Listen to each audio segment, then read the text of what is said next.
There's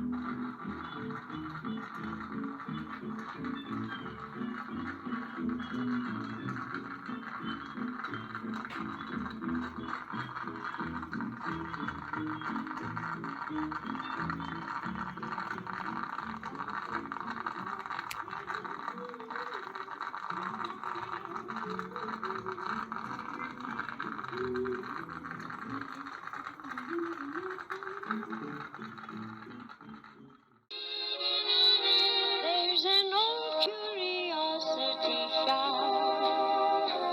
Every once in a while I go by there for the fond recollections that lie there in that old curiosity shop.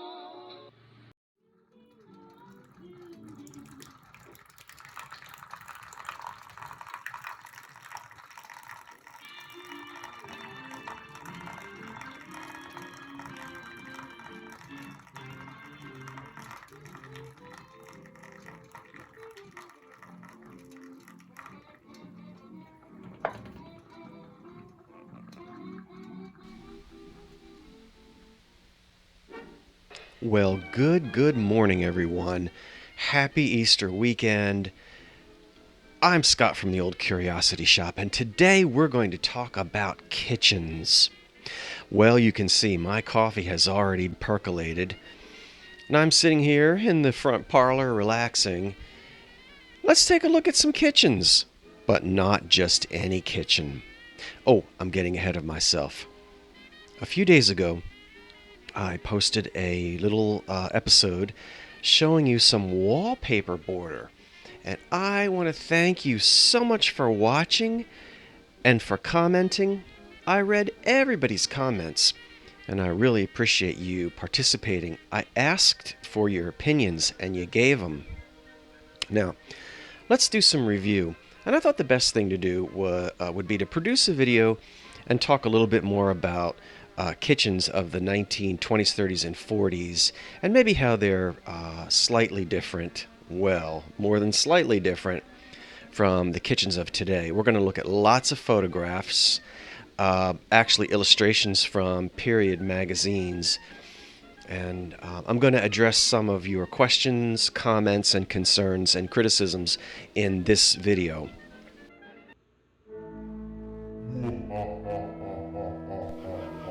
Why don't we begin by taking a look at some of the monochromatic, or very close to monochromatic, kitchen trends of the last 10 or 15 years. Yes, if you think my kitchen is too bright, too busy, too colorful, it may be that the modern eye is simply too well adjusted to the kitchens that you're looking at here. Now, I'm not criticizing these kitchens. They're beautiful. It's a lovely, clean style, preferred by many, and I think that the kitchens are lovely, but they don't fit into my 1925 bungalow at all. And that's the reason why we're going way back in time.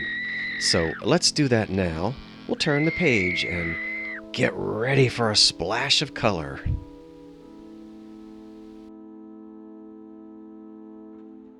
Okay, you may have recognized grim, grinning ghosts played on the pipe organ. Just a little bit of tongue-in-cheek humor. You know, we don't take ourselves too seriously around the Old Curiosity Shop.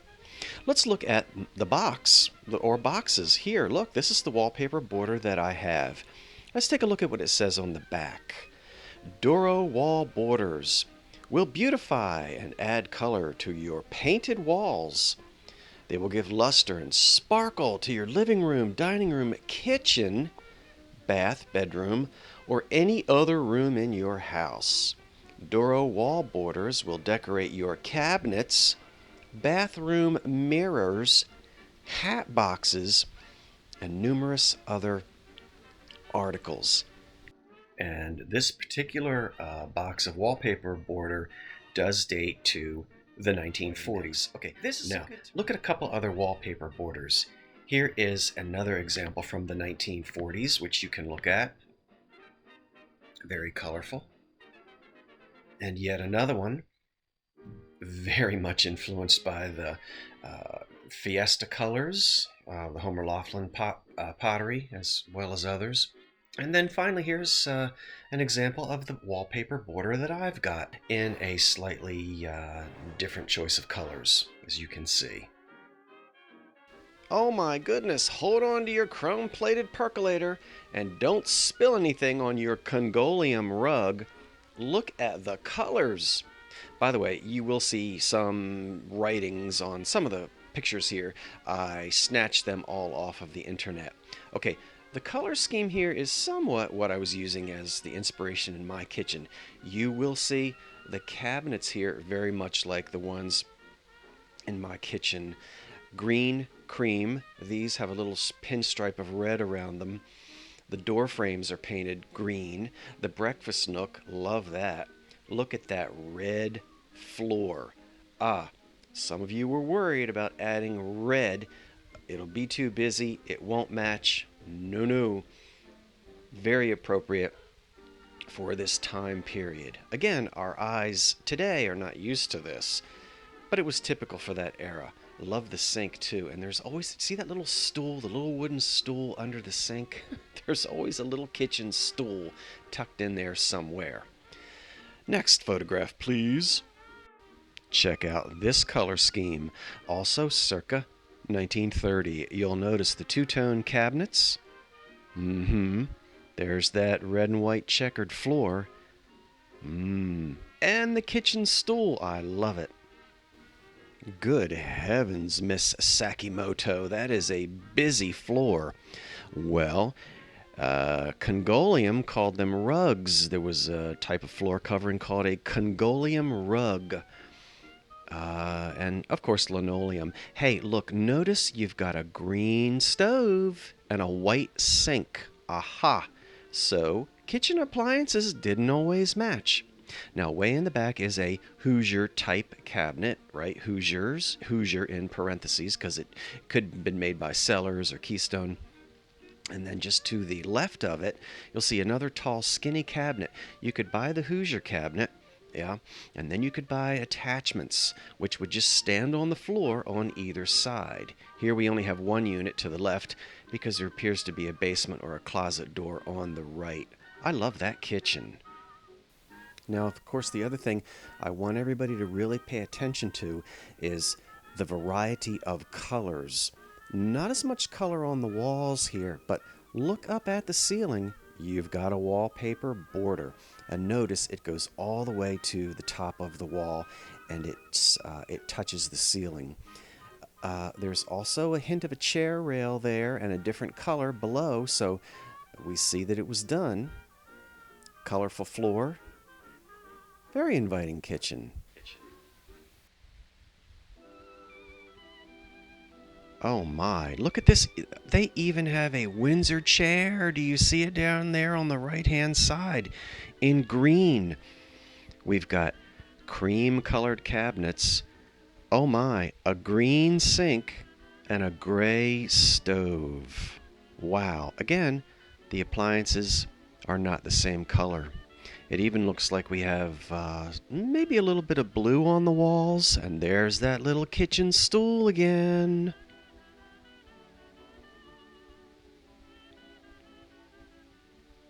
Okay, we're definitely getting up into the 1940s here.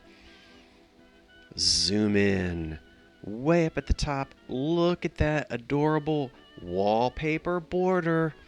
It's busy. It looks like little dancing vegetables. I think the radishes, hand in hand, are my favorite.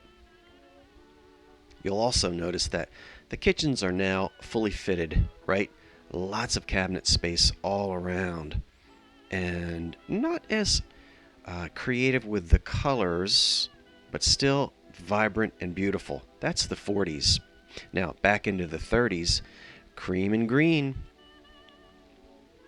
Look at that floor. Hey, look, they painted the basement or the closet door the same color as the cabinets. And I love the pots and pans hanging on the wall.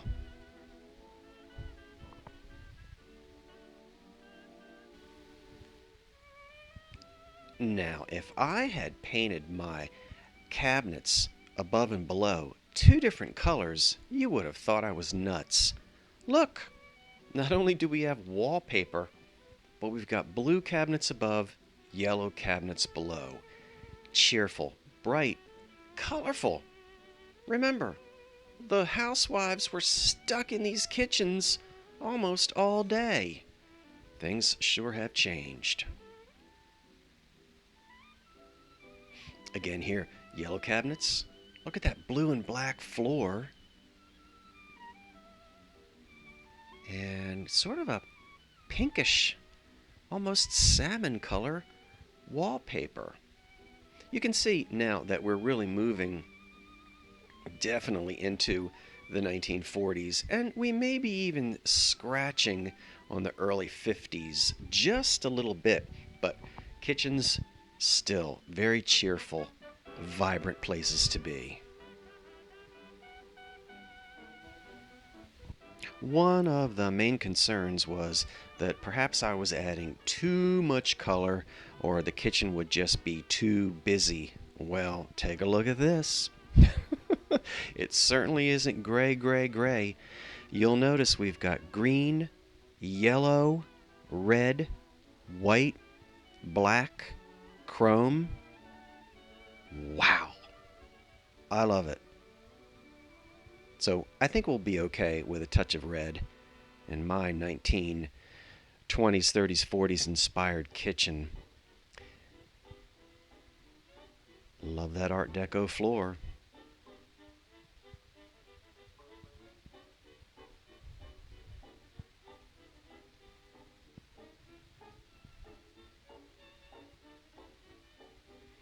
Oh my, talk about not being afraid of color. Woo! If you're not a morning person, this sure will put a kick in the seat of your pants when you have to get up at 6 o'clock in the morning and get ready for work. And I would like to draw your attention to two things. Look at what they've done to the ceiling. They've painted it dark blue. Now, a lot of times folks are concerned about dark colors up above. It'll make the room look too small. It'll make it look too dark. It'll bring the ceiling down. I think this is very attractive. Oh, I said I wanted to bring your attention to two things. What's the second thing? Look at that ham. Now, this is a page from a circa 1930s catalog showing us some of the color schemes. And here we have a little bit of a softer palette. You'll see the tones are a little more pastel. Oh, back to these bold colors again. I love the autumn scene through the window. But once again, they are not skimping at all when it comes to the bright, the bold, and the beautiful.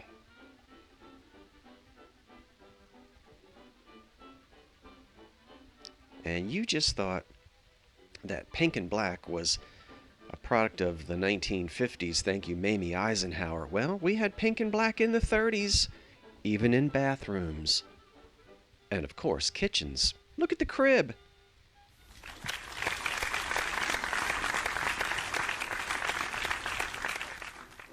Oh my.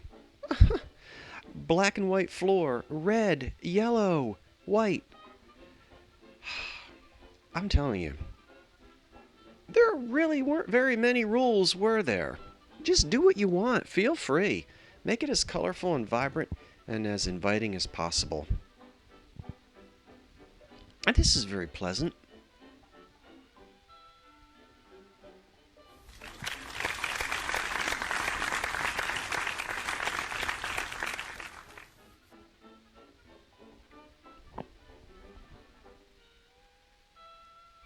Do you think the green in my kitchen is too saturated?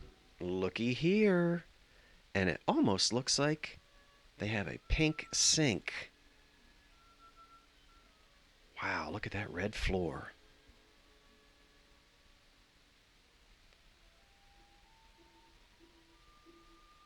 Notice here, lots of utensils hanging on the wall and square tiles. behind the sink and the kitchen counter. It seems that red was an accent color used quite frequently to brighten up, splash up these kitchens and make them just jump. This one very sleek. This person was a bit of a minimalist, huh? I like the Art Deco border up around the ceiling.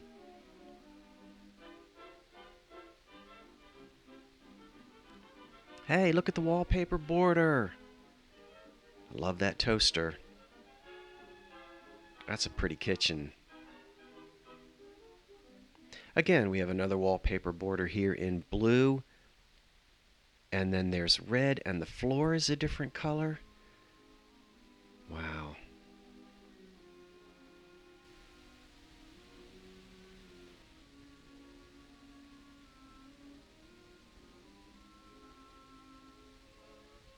Very nice. Very, very nice. Oh, one of the things that someone said was that the tile in my kitchen looked like cheap plastic.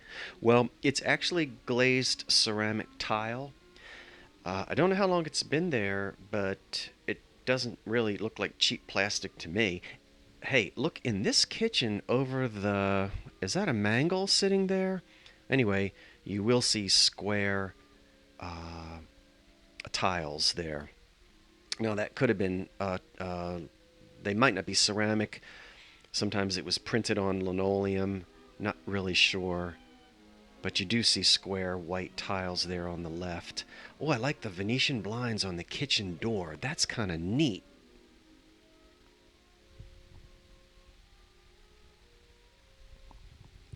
And finally, the wallpaper border. Once again, you will see here in this kitchen, it's all the way up at the top.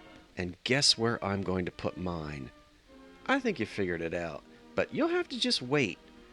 Oh, look at the door. I think you call it a Dutch door if it's two parts, right? You know, the top and the bottom open separately. I'd love to have one of those. I wonder if the child is waiting for his grilled cheese sandwich or a nice bowl of SpaghettiOs. And I think we'll leave you now with this final photograph here, or illustration. Probably with those heels and that dress, we're definitely sometime after the Second World War. We're probably up into the 50s now. Look, I see curtains with roosters on them. Oh, the rooster in the kitchen. Well, again, even into the early to mid 50s, look at the colors, right? We've got a wonderful little birthday party going on over there at the left-hand side. You know, before, when I was very little, I remember one grandparent's house having that little part of the counter that sort of juts out there and separates a little breakfast area from the rest of the kitchen with those little circular shelves, of course, and all the little things, like the little rooster and just odd little flower pots and whatnot would be sitting on those little circular shelves. And then, of course, the ones that are on either side of the window over top of the sink. I hope you have enjoyed this walk down memory lane as we look at the colorful, cheerful kitchens of the 1920s, 30s, 40s, and really even into the 1950s. This is the inspiration for my house. We're going to just continue to add splashes of color. I can't wait to get it finished. I'm going to have some surprises for you. Guess what? I've got a refrigerator. I have the light fixture, and I've got some various other pieces that I've added. It's going to be super fantastic, and I can't wait to show you the finished product. Once again, thanks everybody for watching.